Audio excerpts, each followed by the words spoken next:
Yun guys, at next month matatapos na yung kontrata ko dito sa Japan. At ayun, 3 years na ako dito. Para mabigyan ako ng SSW1 visa, dumaan ako sa skill test at written exam nung last November.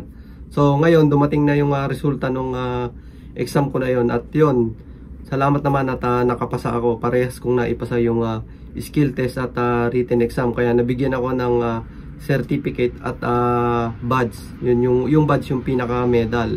Kung hindi mo naman naipasa yung written exam at skill test lang yung naipasa mo, maririnyo ka pa rin bilang SSW1 visa.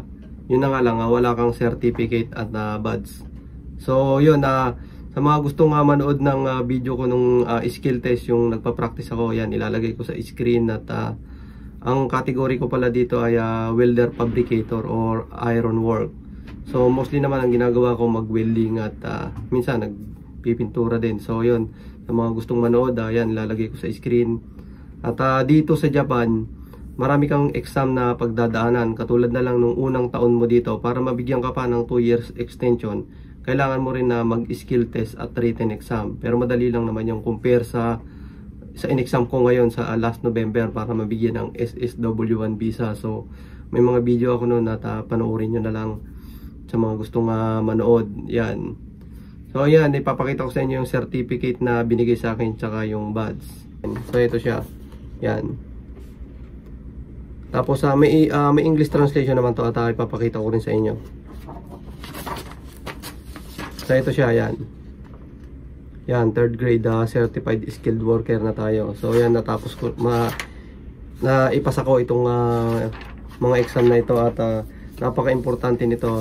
Halimbawa na hindi rin ako babalik dito sa kumpanya ko, pwede ko rin gamitin to kung mag-a-apply ako sa ibang kumpanya dito sa Japan at sa ibang bansa, pwede rin. At yun, bukod dito sa certificate na binigay sa akin, binigyan din ako ng badge. So yan, pinaka medal siya. At i-open natin, pakita ko sa inyo.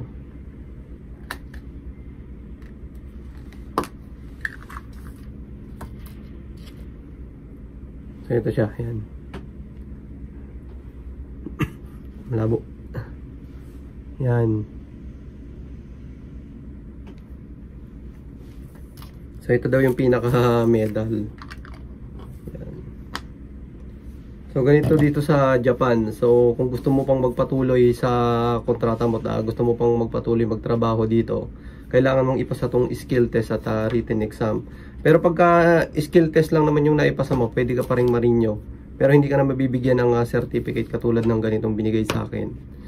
So yun guys, at nagpapasalamat ako na naipasa ko din to at magpapatuloy pa ako dito sa Japan. So kung sakali namang hindi ako nakapasa sa mga exam na to, may plano naman akong mag-apply pa sa ibang bansa. At yan, sa mga nagbabalak na mag-Japan, so pagbutihan nyo mag-aral ng Nihongo kasi yan yung panglaban nyo talaga dito para maipasa yung mga ganitong exam.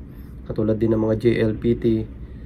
Unang-una, sa unang taon mo dito sa Japan, may ipapasa ka ring skill test at written exam para mabigyan ka pa ng 2 years extension. Katulad na lang nung mga nakaraang video ko, skill test ko nung unang taon ko dito. Pagkatapos nito, bago matapos yung kontrata ko, nag-skill test at written exam muli ako para mabigyan naman ng SSW visa 1. So ibig sabihin nun, specified skilled worker at tataas din ang sweldo ko doon pagka nabigyan ako ng ganong visa. So yun guys, good luck sa mga mag-a-apply pa lang dito sa Japan. At yung mga dito naman sa Japan na mag-skill test at written exam para sa SSW1 visa. So yun, good luck sa inyong lahat at sana makapasa din kayo. At yun guys, hanggang dito na lang muna ang video na ito. At kung bago ka pa lang sa aking YouTube channel at sa Facebook page, so yun, pakisubscribe naman at pakipollow din yung page ko para ma-update pa kayo sa mga susunod pa nating video tungkol dito sa Japan.